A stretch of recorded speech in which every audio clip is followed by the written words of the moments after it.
So thank you so much for coming back, and thank you so much again to John and Katalin and Timár for fantastic presentations. Whilst, because I saw how well this was done before, the previous year, so I'm going to kick off, if I may, with a question, which will give everyone time to sit down and have a think about what questions you want to ask in the next 15-minute segment. And I guess I want to start with John. I've more or less got a question for each of you, but feel free to chip in. And John, it struck me as being interesting how you were talking about how mail art as a marginal practice would enter into collections and institutions. And you seem to be a little bit ambivalent about that in terms of wanting mail art to be valued enough, so to speak, to enter into the institution, you know, but then on the other hand, it would kind of lose its marginal quality. And we're all here today celebrating the fantastic achievement of Artpool entering into the museum, but of course we've also heard concerns about what that means for the active archive and so on. I'm actually quite interested in how Ray Johnson sent his work, got his work into MoMA via Clive Philpott, because they had to accept all correspondence. Do you want that story? Well, I want the story about Tom Marioni, but that's going to have to wait to the bar later on. But I think more what I'd like to know from you is, what do you feel about that institutional threshold, and is there holes in it? Is there ways around it? It's something I struggle with, and as a lot of mail artists do. I mean, there's a certain group of mail artists that want nothing to do with institutions whatsoever. The reason they're doing mail art is to get away from that type of thing. My thought on it, though, is that, you know, they think it'll kill mail art, you know, because it'll be institutionalized in that. But I think they can exist side by side. I mean, people are doing mail art now more than ever because people could find out about it through the internet and everything. Before, you had to see a mail art show somewhere. You had to know somebody who was doing mail art. It was very surreptitious and kind of hidden and everything.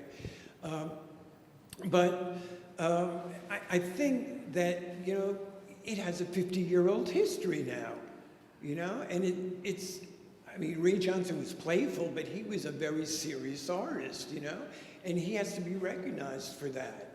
And I think all this older mail art is fair game for historification. While mail art can still go on and be freely, you know, given in the current state. I mean, there's no value for contemporary mail art, really. But the historic mail art from the 60s and 70s is, you know, valued these days, especially with, you know, Eleanor Anton's 100 Boots and Ankawara. People see mail art in the 60s and 70s as an offshoot of conceptual art. So it's being accepted that way, you know, with historic projects and everything.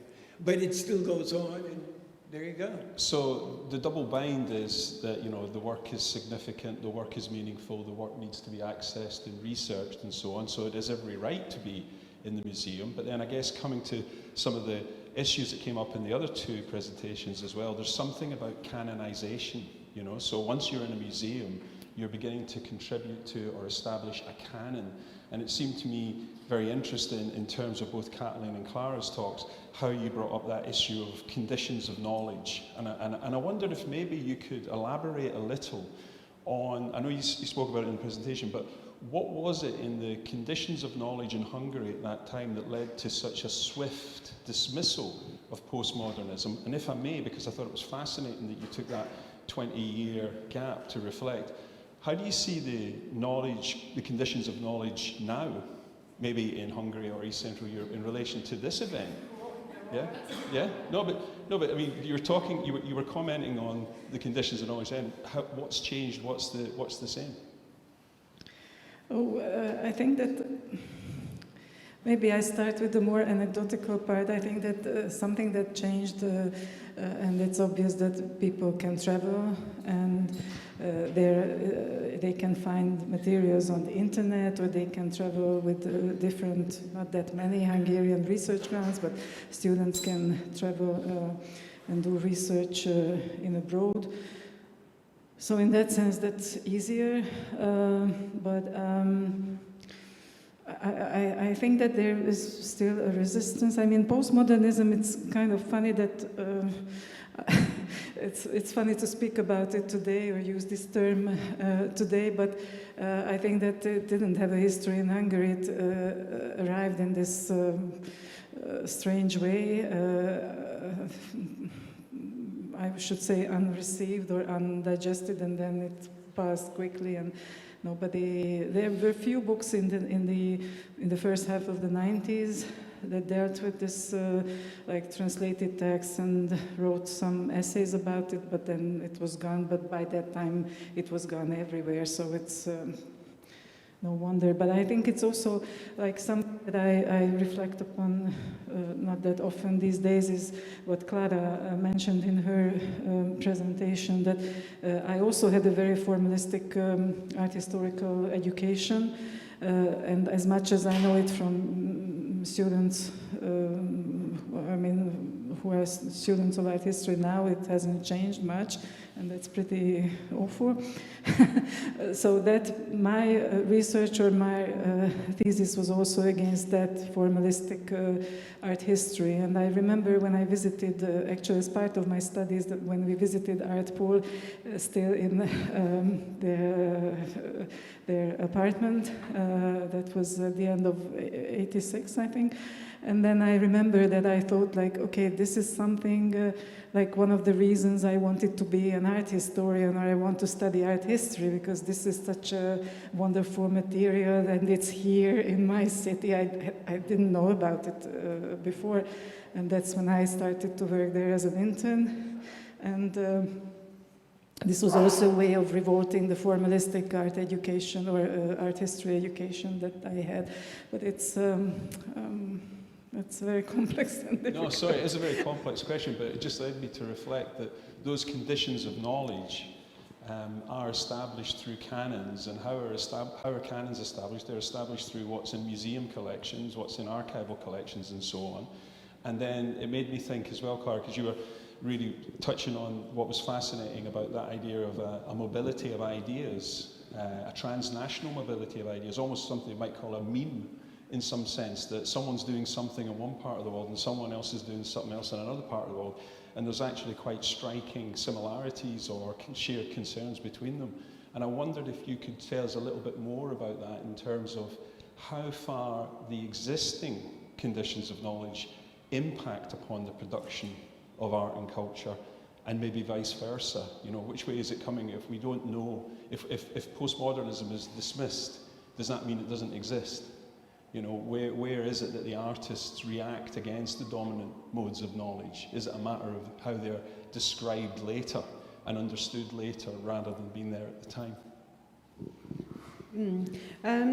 I think I'd like to just go back to your previous question first, because in terms of these conditions of knowledge, I think one of the things that's really interesting, just having been here for the last 2 days, is even though, you know, our age range between participants, I don't know what, maximum maybe is like 50 years between us in this room, but still I think that there's a really strong intergenerational dialogue and quite a lot of different shifts in perspective that have taken place over the course of these, I don't know, 2.5, maybe 3 generations almost, and that dialogue, you know, really interests me. And the problem with a project which is, you know, large and ambitious is that it then takes 10 or 15 years, and that the research questions that you ask at the beginning are ones which the next, you know, people, by the time you get to actually publish your book 10, 15 years later, nobody's interested in that stuff anymore. Everybody's like 60s and 70s, oh, we're not interested in 60s and 70s anymore.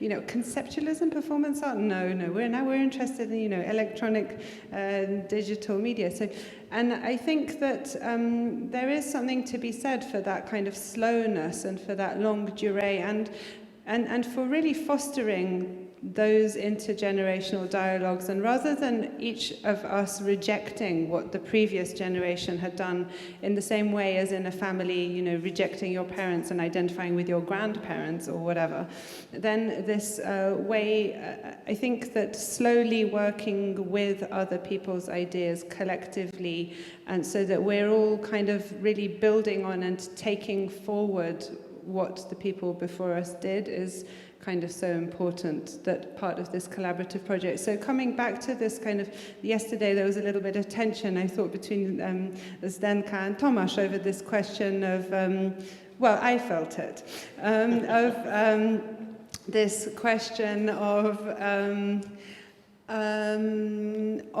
the, you know, the official, you know, is it okay to just work on one case study in one country? Where are the comparisons that you can make, you know, the local and the global, and the, you know, Tomasz, you were making the case for trying to, that you were not interested in this dissident history, that this is, well, I'm not saying, that you felt it was a limiting framework to think about this work always emphatically on in the relationship to politics, where, and that was an oppressive structure, and instead you were interested in highlighting how these artists were trying to inscribe themselves into the official. So I think that those kinds of tensions are so important to kind of not avoid, but in fact we should really, you know, really discuss those and probe those. And so I think that there are the changing, you know, conditions of knowledge production, and we are changing them, but I think we should do so in the kind of a sensitive way. Yeah. So, with this, take this archaeological metaphor further, it is about layers of knowledge rather than about monoliths. And so, you know, depending on the methodology one takes in relation to those layers of knowledge, it can bring different results. I'm going to open it up to the floor, and I'm just going to point out that Katalin's going to have to go in 5 minutes, so if she just sneaks off, please don't worry. Yep. Thank you. So let's move to another layer. I have a question about mail art.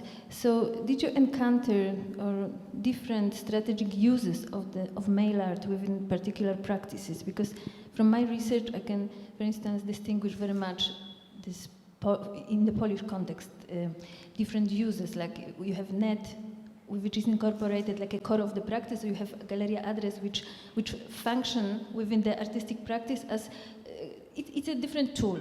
So mail art or mail art as a technology, strategically different use. Do you have any typologies, or I'm not saying that, but any ideas about different kind of ways, how artists use this tool, different tendencies or something like that? It's a question to all of you. Yeah, there's really two types of mail art, okay? There's a mail art with a capital M and a capital A, and that's a movement. And then there's a small m and a small a, and that's a medium. So it's both a movement and a medium. And maybe this answers your initial question to me too, that you want to historify the movement, like Fluxus is capital F, Cubism, capital C, but painting is small letter, you know, M, and like video is a small v. So there are these two types. What I want to do, or what I like to do, is put the whole movement of mail art into context. And you could only do that when you bring together an archive and see all the different disparities in it. But anybody can do mail art, and you don't even know you're doing mail art. All you're doing is decorating an envelope to your friend, and that becomes a craft. And that's why I think mail art used to be an avant-garde activity, and now it's tending to be more of a craft activity, you know, because the internet has kind of overtaken the wider network. Well, there was the comment earlier about Elise's carry-on and about that idea of taking mail art as a cultural strategy. So I don't know if the question is so much about what mail art is as what can mail art do, perhaps. Well, the cultural strategy was becoming the internet. I mean, that's one of the more important things about mail art, that it kind of sensed that a brotherhood was coming. that, you know, a global network was emerging, you know, cross-cultural, cross-language, cross-politics, you know, that you were able to function in this semi-utopian, you know, network. But now it's been overtaken by the internet, so that becomes the avant-garde, you know, medium.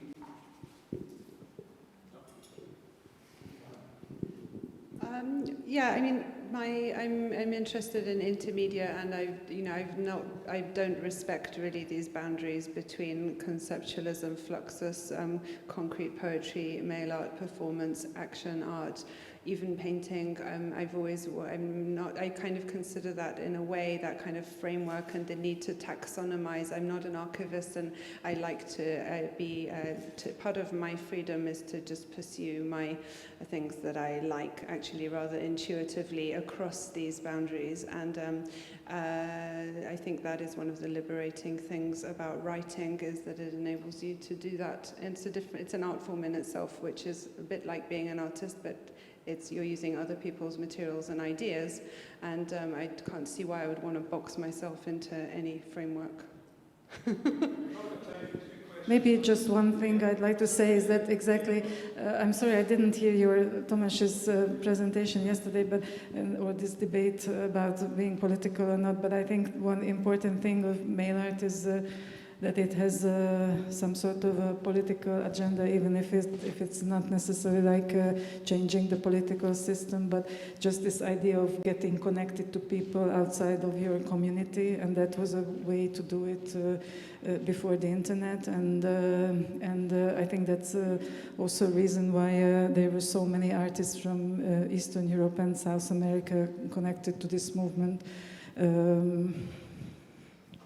Okay. Question from Bea? Yeah. Oh, sorry, Steve. I am somehow challenged. So I just wanted to say how it is dangerous to strip all this context and art from Eastern Europe from political content. And it would be interesting to start this conference from this moment, to have one day more, and to discuss what are our drives, why we are doing what we are doing, why, for example, you wrote the book on Eastern European art, why I'm doing this, you know. So it is, as for me, it is not about past, it is about today. It is about the political situation today, and we didn't touch this question enough. This is my, let's say, also self-critical, maybe, position towards these 2 days. Sure. It's quite difficult to talk about politics in institutions. Yeah. Sorry, I want to go to Bea. Got a question? Yeah, in a way it and then goes we'll go back to there. Okay? the feeling of network and You togetherness. Okay, sorry. So I quite liked this aspiration of yours, Klara, when you said that you wanted to bring back the sociability of these times behind or beyond the dry archival material, or the kind of sociability that this material testifies to. And I'm just intrigued at how you do that on the pages of a book.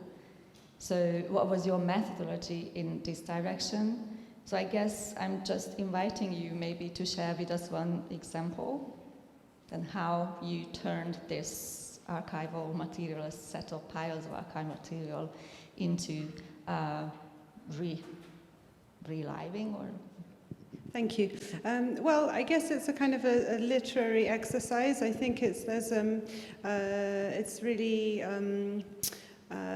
it was really a project of storytelling. It was of collecting other people's stories and turning them into new stories. But they were meant to be polyphonic stories, which would use things that people had told me, things that I had read in letters, and things that I had found out from other means to produce a new narrative. I mean, it's really, I think it's on the border with a kind of fiction. It's a kind of a collective memory, and I don't know to what extent I succeeded. There are definitely some, better moments and some worse moments, and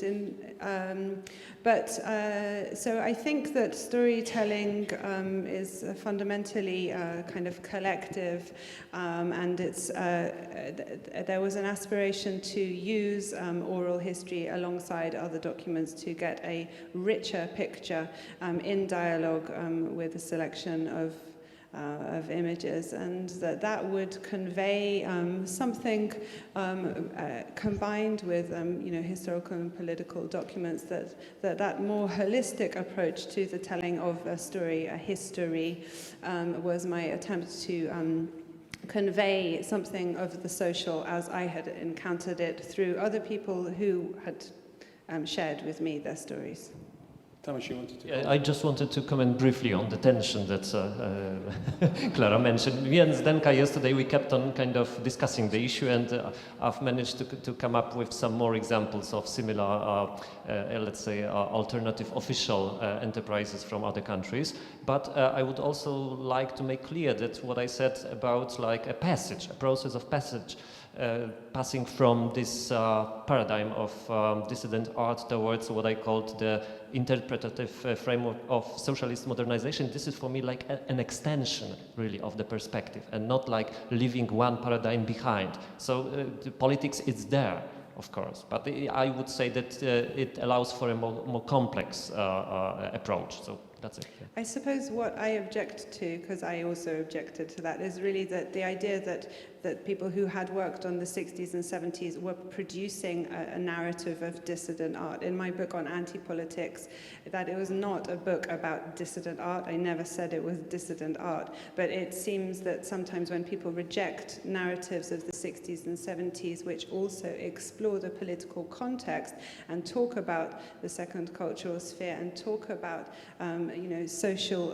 alternative social formations, then to call that, then to sort of lump that together as framing art as dissidence, I found is a real short circuit. That's all. I never mentioned your book as an example. Okay. Yeah. At some point, I'd really love to hear from people at the back here who are listening a lot and not contributing. So if you have got anything you really want to say, then please share it. But first of all, we've got a question here, then we'll go back down to the front, and then we'll come over here. I'm halfway from the back. John, I want to press you a little bit. You describe mail art as a cultural strategy. Can you expand and define what you mean by that? Well, I think that was a phrase by Ulysses Carrion. I think what he was talking about was intentional community, that it was not just fun and games, that mail art was leading us somewhere, and that cultural strategy was leading us towards the internet. I mean, avant-garde artists are ones that kind of pick up on things that are on the air, that the general public hasn't sniffed out yet, but they could feel it in their bones maybe. And I think they felt this new world coming. They didn't know how it was coming. They were hoping for it, but along comes this machine, the internet, which really just expanded mail art into the general world. And I think that was the cultural strategy. Okay. After this, we're going to have a broader discussion about the conference, so I do want to bring this particular section to a close in a couple of questions' time. So Sven first, and then we'll go over here. Yeah, a quick question also about mail art to Katalin and John, and I'll probably put my foot in it because I don't really know that much about mail art, although I'm interested in it, but not the theory. And since you both were talking more about theoretical aspects, I wonder, so being really sympathetic to Zdenka's remark about how relevant is all this for thinking art critically and maybe politically, is one of the problems that people may have with mail art in lacking this critical edge, its undefined relation to art as an institution, but also to the institutions of art.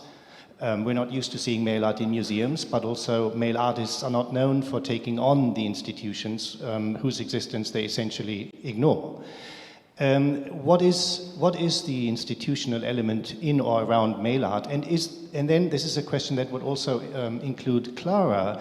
this metaphor of the network, what is its relationship to art as an institution and the institutions of art? Because you network across institutions, right? And in Eastern Europe, as we know, non-official artists had a difficult relationship with official art institutions.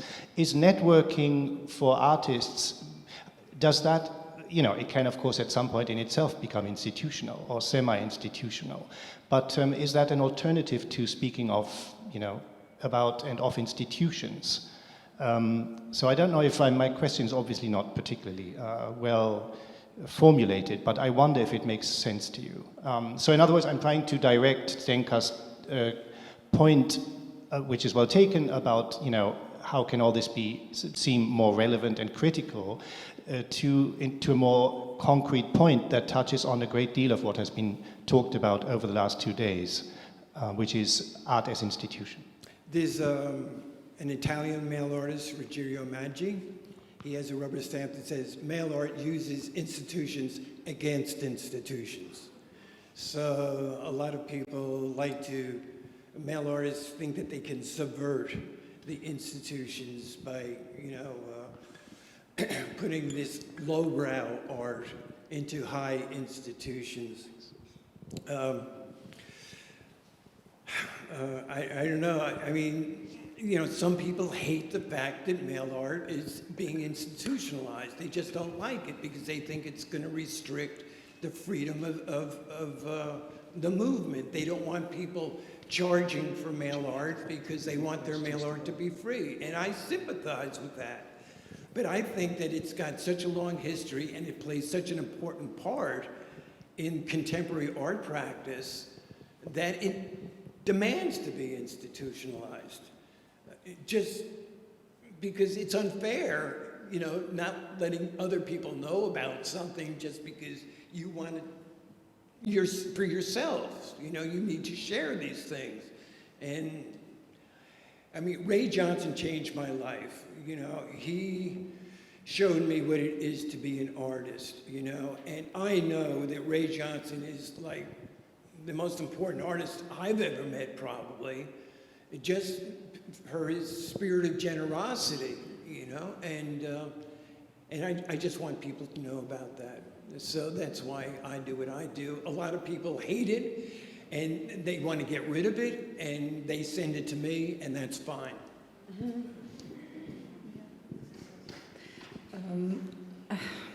I think that I would also differentiate between two periods of mail art, when it actually happened and when this whole system changed for the internet, so and the political system changed and many things have changed.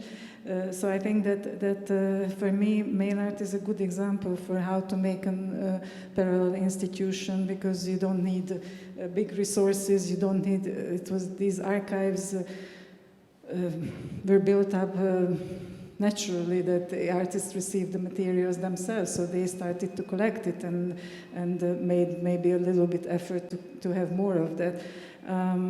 So I think that it's, for me, this is very important that it managed to stay outside the system and the existing art institutions.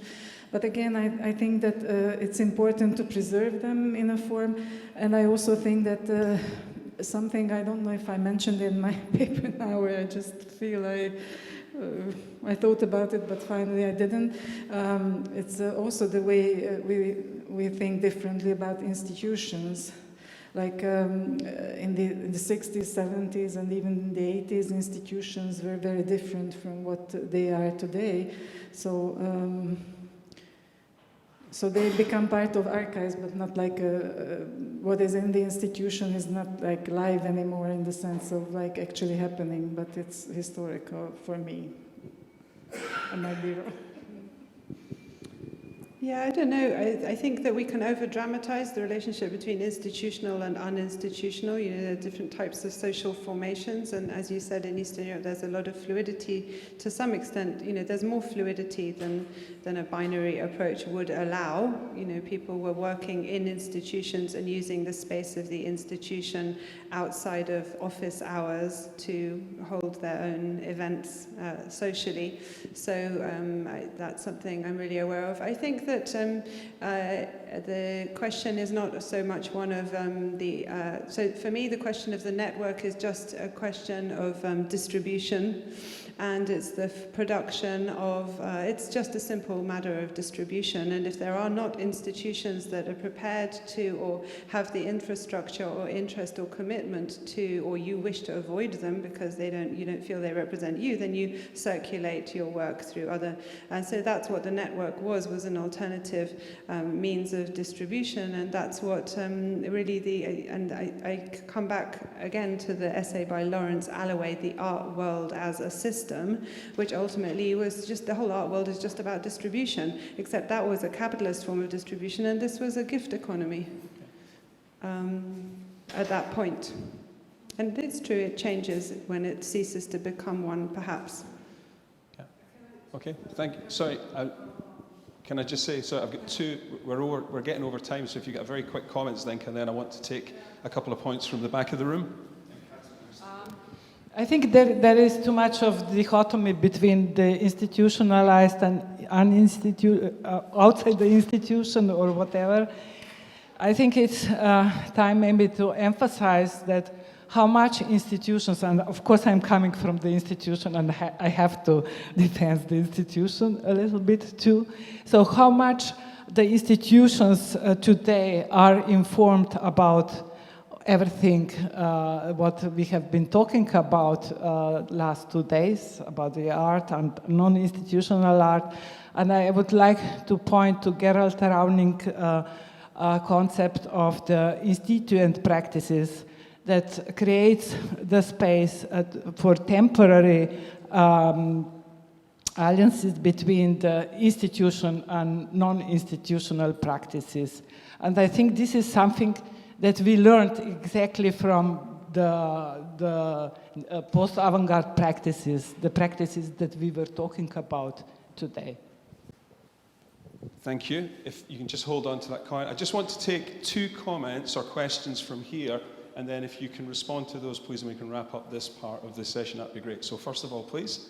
Thank you for your talks, and my questions will be addressed to Klara. It's 2 very concise questions. And first of all, I would like to kind of challenge your statement that these long-term and big projects, when they produce, are outdated, because your publication was very instrumental in the development of my doctoral project. And on this, in this context, I would like to ask you how we can broadly conceptualize a link in a network. Is it a physical encounter specifically, or correspondence, or how we can take into account sources of inspiration when artist, for example, is reading another artist or producing an artwork in the feedback of another artistic practice? So this is the first question. And the second question was a bit tackled already. Because I'm coming from Ukrainian context, and for example, we had artists who were engaged both in producing abstract artworks and socialist realist artworks for the State Commission, I feel that this opposition about unofficial and official is not really adequately kind of working. And so I'm very sympathetic with Tomasz Zaluski's speech, and there is a kind of vocabulary that evolving around this about doublespeak originating from Hungarian art, alternative official, gray zones. So I was wondering, when we are talking about your specific, like artists that you specifically research, can you still approach them as unofficial artists? Yes? A range of points there, so please, if you can respond to those 2 questions as concisely as you can. Thank you. Yeah, so I mean, it sounds to me as though you have developed, I'd be interested to read your PhD. I mean, it sounds as though you are theorizing this question of the feedback, and that sounds really interesting. I didn't get that, I mean, in terms of my theoretical approach to the relations between subjects and objects and how social relations are formed by way of connectors. I didn't, and what different types of, I mean, artworks, I basically treat artworks as connectors, But I don't follow, I mean, I was kind of loosely inspired by Bruno Latour and reassembling the social, but as I tried to say, actually in the end I didn't want to import French theory, and I thought that it was more useful to look at artist theories, what artists themselves are writing, like what Kozłowski and Kozłowski wrote in the Net Manifesto, and that's why I cited Clemente Padin. And I think actually in the case of artists in the network, they were really way ahead of their time in terms of theorizing their work. And as art historians, I think artists are usually ahead of art historians, and that's the point. That's why we're historians. We come later. So the idea that we kind of bring in theory from outside to help to understand art better than the artist understood what they were doing, I find quite problematic. Which doesn't mean that I want to kind of that I am anti-theoretical in any way, but that and that doesn't have to become a form of empiricism. But that would be broadly the kind of where I would look for those explanations, and I didn't find one which is all-encompassingly compelling. In terms of the unofficial, I completely agree with you, and the whole, I'm of course completely aware of these many different shades, but I was also looking at a very specific group of people and a particular body of work which didn't intersect with socialist realism, and so that wasn't something which and I do think that the artists that I was looking at ultimately did come to self-identify to some extent as unofficial, but not necessarily because they wanted to. Of course, Kwiatkowski spent a good number of years wanting to. They applied to be members of the Communist Party. They made New Red Art. Their parents were communists. But there was also a moment when that became a game. They were banging their head against the wall. They knew perfectly well they had no chance of entering the Communist Party, and they no longer really wanted to be in it anyway, because they had, long after a lot of other people realized that actually, by the 1970s, this wasn't necessarily desirable, but they, wanted access to resources, and this was the only way to get them. So I don't think that it was a coherent ideological position. It was performative. So we're certainly always in the shades of grey. Excellent. And it's very interesting to, when you're looking at Ukrainian work, then you do, I think, in the case of Bulgaria and Ukraine, you have to think about these categories in different ways. Thank you. We're going to take the last question here, and then by all means, please comment, John. Thank you for your talks. And I wanted to follow up from Sven Speaker's question and add on to what you, Klara, have said already, is that I think it's difficult to talk about mail art as a sort of stable thing that didn't change throughout the decades, and similarly with its relationship with the institutions. Like in Poland, which I focused on, the first mail art catalogue was published with state's money. First big mail art exhibitions from Robert Rechfeld were in state-owned galleries. They really weren't unofficial. They weren't against the state. They really benefited from the infrastructure, not only after hours. So I think to talk about it as outside or against institutions is missing the points that they just used them, as you, Klara, said. But there's another thing about the relationship with the institutions internationally, and I understand that different countries had different policies and different faculties, but again, in the 80s, we see such a flood of Xerox mail artworks. And I think mail art, this is actually a question to you, John. Well, I think the mail arts changed with technology that happened. And then in the 80s, with all the Xerox, and then that's coming mostly from the West because they had access to Xerox. There is a flood of works that are really repetitive, not nuanced, and there is so much of it. And I feel that the gift economy of the 70s, the sort of utopian, not naive, but willing attitude towards the network, turned into something: give me your stuff for free. I'll send you some works, send me something back. So I wanted you to comment on that. And another question is, because I focus on Eastern European and Polish mail art, I wanted to ask how you, as a practitioner at that time, saw those regional categories. Did you think, ooh, this came from Eastern Europe, ooh, this came from Latin America, or was it more like not divided into those geopolitical categories that we tend to apply to it? Thank you. No, it was very exciting to get mail from, all these different countries and everything. The typical mail art show has entries from 35 countries, if it's well publicized. And the quality of the paper alone, like Edgardo Vigo in Argentina, would just use the most beautiful materials that we never saw in the United States. So it was extremely exciting. And Paul Pataz in Poland, one of my favorite mail artists ever, who, conceptualized Common Press. He had a show in 1977, in the Circle, I think it was called, 1977. To get his mail, because there was censorship in Poland, he would sew the envelope shut so they couldn't be opened by censors, or if they were open, you could tell that they were opened by censors. It was fantastic to receive something like that. It was just amazing. Yeah, and that certainly kept me going, People derisively say that mail art is international pen pals, but it's not pen pals, That's not why I got the thrill. It was the cultural strategy part of it, that you're getting it from everywhere, that you're getting a worldview right in your home through the mailbox. Yeah, that was what I was trying to, that's why I cited Clemente Padin when he was really talking about this ideology that, comes, that this isn't only about communication, that you're inevitably communicating also the ideological reality within which you are functioning. Great. Thank you both very much indeed. So please show our appreciation for Klara and John and Katalin. Thank you very much. Brilliant.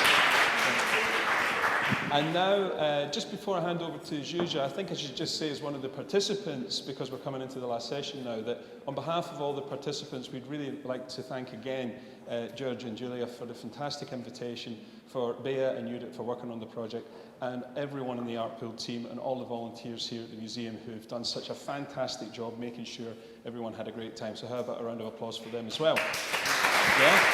Absolutely. Absolutely. And Zsuzsa, you're going to wrap up for us now, are you? I think there's quite a good dynamics and threads of thoughts going on, so I think we shouldn't stop this, but I would channel this towards what Zdenka raised, and what I also had a kind of feeling of absence yesterday, that we didn't discuss much what's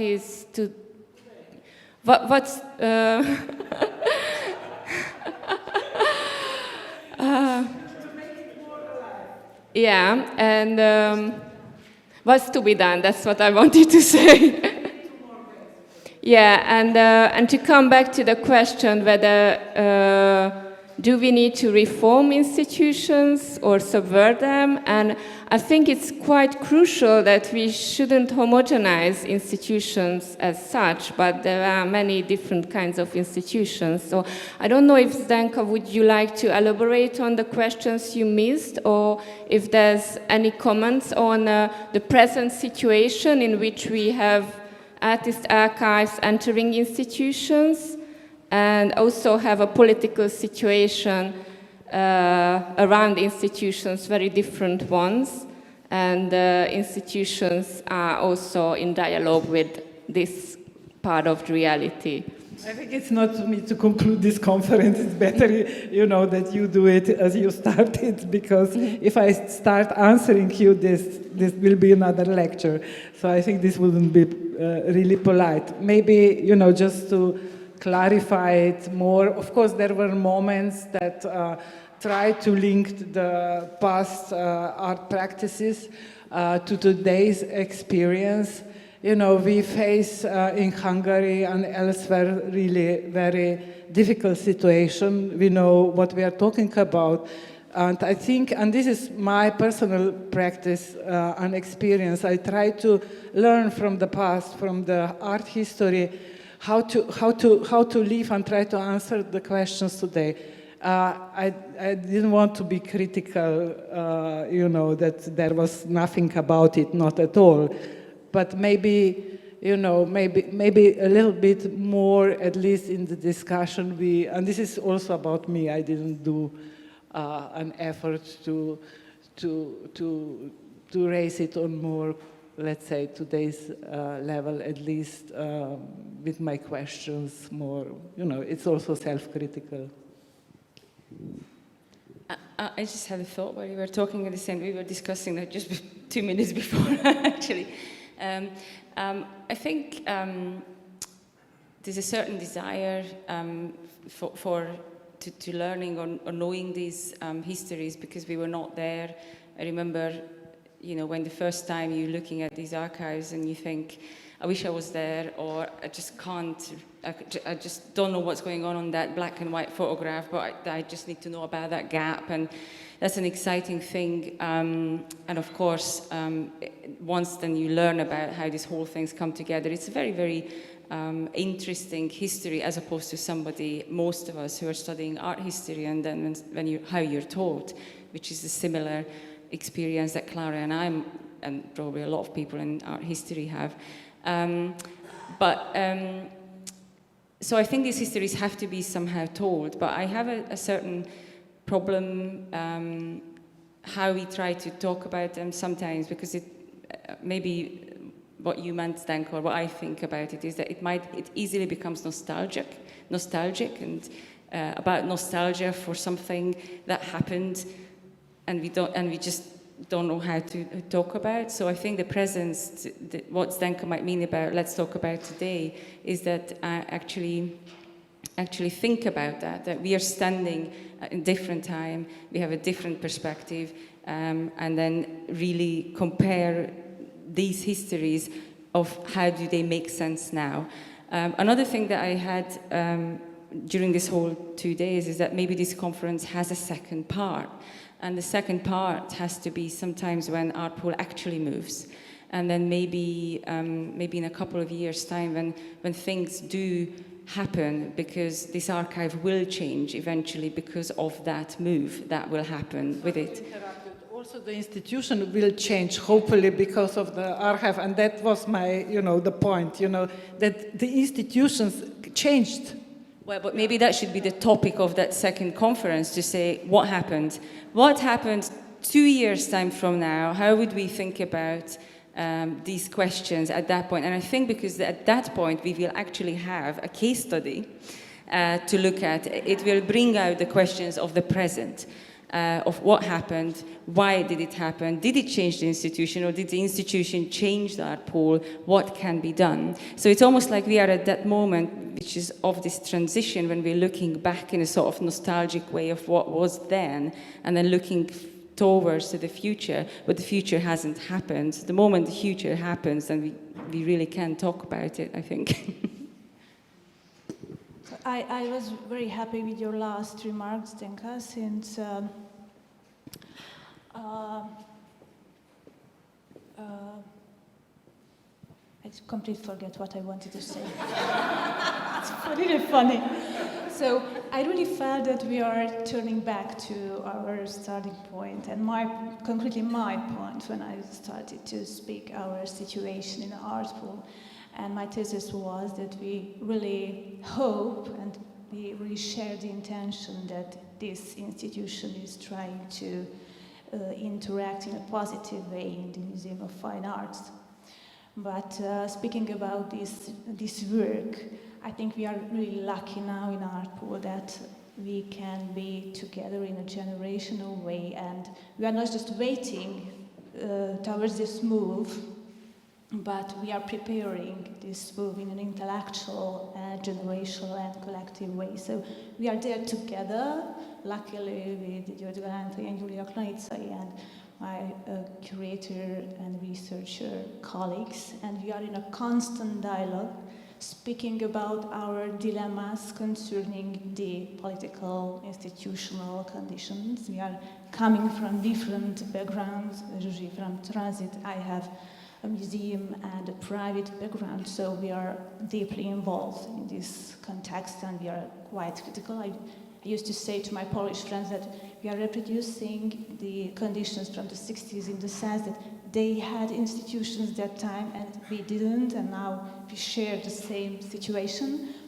And it is really quite a special situation that we can experiment this new art pool with some losses, probably losing some intimacy, I mean, the closeness of the archive, the underground NGO spirit of the archive, but we really have to focus and concentrate on what we are gaining from this situation. And it's really important to start this collective thinking now and try to be as proactive as we can. Can I just make a short proposal to Artpool to reenact the project Hungary Can Be Yours? You know, in a dialogue with the new monument Orban is doing to celebrate Trianons. You know, Julia, what I am talking about. If I might add to the list of what should be done at the next conference, well, it's something that we've been talking after talks when we were drinking coffee a lot about the focus on the work. It appeared, but talking about archive as a concept, it's a self-criticism also.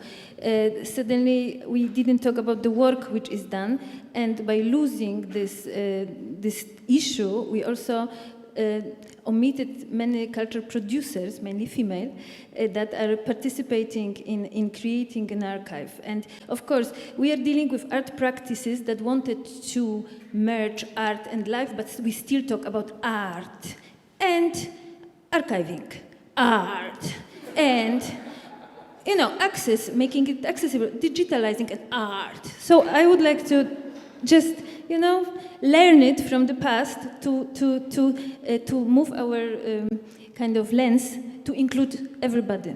So, if I could just add to that, that's what I was sort of trying to get to in my talk, and something that I wanted to add in a comment during the discussion is that besides these kind of broad and sort of multifaceted ideas around what even is access, it's about who's doing the labor and what decisions are being made by the people who are doing the labor, and then what are the scholars or curators, etc., doing with what is accessible. So you can have, like, what I'm arguing for is, both a haptic sort of material approach to something as well as a digital, but there's only there what is there, and with this excess of knowledge that we talk about, there's actually still so many gaps and histories that are not represented, and there is the work of the archivist and the librarian, etc., to do that work. There's the work of the scholar to demand that, or to present that material to their students, etc. And then there's the work of a non-institutional work to kind of put pressure to fill those gaps. And I think that the library in Dresden is an interesting example of that, because you do have something that would maybe otherwise not have a space that does kind of operate both originally outside of the institution, within the institution, but now I'm just rambling, so I don't have a concluding line. They can save you. Yes, you and, okay. Shall I stand up? Or? Okay. I'm small, so I have to stand up. Okay. So, thank you. I'm Ava Blenashi, and sorry for coming so late to your conference. It's very exciting. But I wanted to come earlier, but I had a lot of other commitments. I was a great practitioner of male art in my teenagers when I was living in Romania, and at that time was part of our underground activity. And that's why I was very interested in this conference. But now that I came very late, I'm really thankful, because at 5:15, an idea came to my mind. Since in Hungary, gender issues are not so welcome, and my course at Corvinus on gender studies were banned, so I immediately was inspired here to give a gender dimension to male art and think about female art. And I have the copyright to this, you can have the copy left. So I want to spread Already the idea, and years ago. when I get home I already have a sketch for a logo, and I start making my female art contribution. Thank you.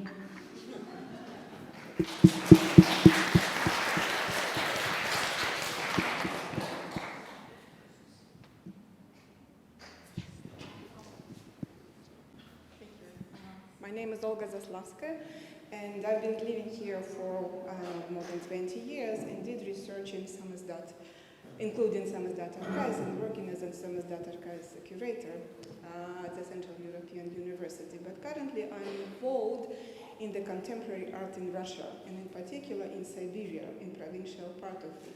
And I came to this conference just to figure it out, what's going on, how nostalgic or not nostalgic is about past and present of Artpool and so on. And answering the question what should be done, or what could be done, I would like really in 2 years' time to bring a question about Russia and what is happening there as a part of Europe or whatever. You can put it, in a different geographical notions. Because what is interesting, because I'm currently really involved in these several projects there, activization of self-archiving in the world of contemporary art. Because the space of uncensored space in Russia is shrinking, as you know, and I think it's like a double pressure on art and contemporary art in provincial, because there is no financial support from the center, and there is a striking picture of blossoming art in garage in Moscow, for example, or some galleries in St. Petersburg, but there is nothing really seriously happening in Siberia. But at the same time, it's not lethargy. People are really trying to do, and for me it was interesting actually to look into all this and to learn more about different practices which can be reactivated, like from bottom up, in these provincial cities in a huge Siberia. That's it. Thank you, and it was a very interesting exhibition. Oh, I'm sorry, very interesting conference. I wish I could put an exhibition about Siberian art one day, for example. And I really would like to participate if there are any other further developments in this space. Thank you. May I say something about Russian art? Sure. It was really a blank slate for a long time in Russia. There was no participation from Russia for a very long time, until about 1986. Glasnost. Serge Segei, Ria Nikonova from EYSK, E-Y-S-K. They were very active in the Mail Art Network, and they were fantastic because they drew upon Zaum poetry, and they spread the notion of Zaum poetry all over the world through their mail art activities. They were just and then it's a beautiful book about their work now. So there are many other Russian artists now. And there's Siberian mail artists as well.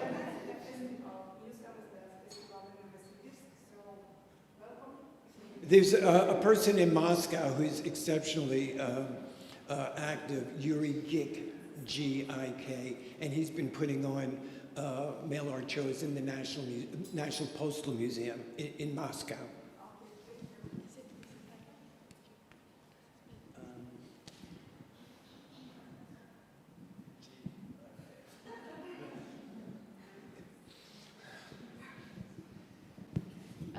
I guess our time is up, but we will definitely make a to-do list, listening again to this conversation when we design another event like this, hopefully already in our new location. I don't know if any other colleagues would like to add anything to it. I have something important to announce, that Christine Stiles is very much interested in your feedback. So if you email to this registration address or any other Artpool address or mine, I'm gladly forwarding comments and questions to her and trying to use internet to connect you. So I think that would be nice follow-up, because we didn't really discuss what she sent us, but I think it was quite inspiring. So we hope to continue informally in various formats, and thanks a lot for being here.